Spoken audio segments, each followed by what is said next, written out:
আসসালাম ওয়া রাহমাতুল্লাহি ওয়া বারাকাতুহু। তো আমাদের সম্মুখে যে সমস্ত বাচ্চারা হাজির হয়েছে এরা মাত্র 4 থেকে 5 মাস শিক্ষা লাভ করেছে প্রথম বর্ষে। তো আসুন দেখি আমাদের বাচ্চারা দিনিয়াত মুনাসাব মক্তবের সব থেকে প্রথম বিষয় কোরআনে কারীম এবং কোরআনে কারীমের মধ্যে তাজবিদ থেকে আমরা প্রশ্ন করি, হারাকাত কাকে বলে? হারাকাত এক জবা এক জের এক পেশকে হারাকাত বলে। মুতাহাররিক কাকে বলে? যে অক্ষরে জবা জের কিংবা পেশ হয় তাকে মুতাহাররিক বলে। সূরা লাহাব। আউযু বিল্লাহি মিনাশ শাইতানির রাজিম। বিসমিল্লাহির রহমানির রহিম। তাব্বাত ইয়াদা আবি লাহাবিন ওয়া তাব মা আগনা আনহু মালুহু ওয়া মা কাসাব সায়াসলা নারান যাতা লাহাব ওয়ামরাতুহু হাম্মালাতাল হাতাব ফি জিদিহা হাবলুম মিন মাসাদ।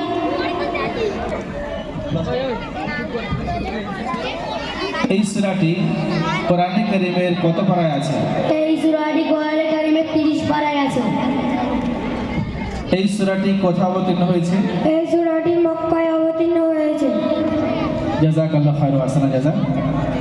এরপরে দ্বিতীয় বিষয় বাচ্চাদের শেখানো হয় দোয়া ও সুন্নাত। শোয়ার পূর্বের দোয়া, আলহামদুলিল্লাহ। শোয়ার আগে দোয়া, শোয়ার পূর্বে আগে দোয়া। আল্লাহুম্মা বিসমিকা আমুতু ওয়া আহইয়া।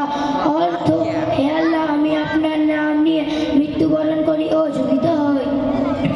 ঘুম থেকে জেগে ওঠার পর পড়ার দোয়া, আলহামদুলিল্লাহিল্লাযী আহইয়ানা বা'দামা আমাতানা ওয়া ইলাইহিন নুশুর। কোন নিয়ামত পেলে কি বলতে হয়? আলহামদুলিল্লাহ। মাশাআল্লাহ। এরপরে তৃতীয় বিষয় আমাদের বাচ্চাদের আকাইদ এবং তার সঙ্গে নামাজ ও মাসআলা মাসাইল শেখানো হয়। রুকু থেকে ওঠার সময় কি বলতে হয়? সামি আল্লাহু লিমান হামিদা। তাহমিদ কাকে বলে? সোজা হয়ে দাঁড়িয়ে বলবো রব্বানা লাকাল হামদ।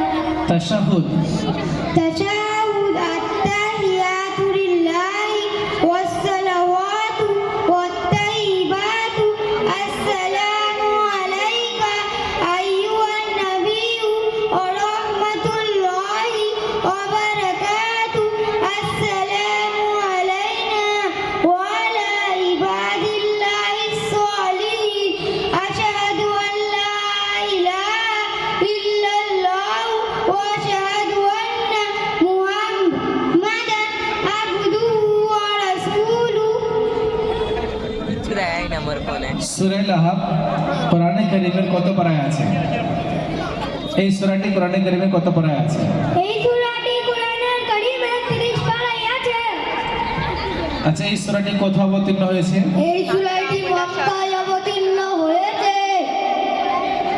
কোন নিয়ামত পেলে কি বলতে হয়? আলহামদুলিল্লাহ। জাযাকাল্লাহু খায়র ওয়া আহসানা জাযা।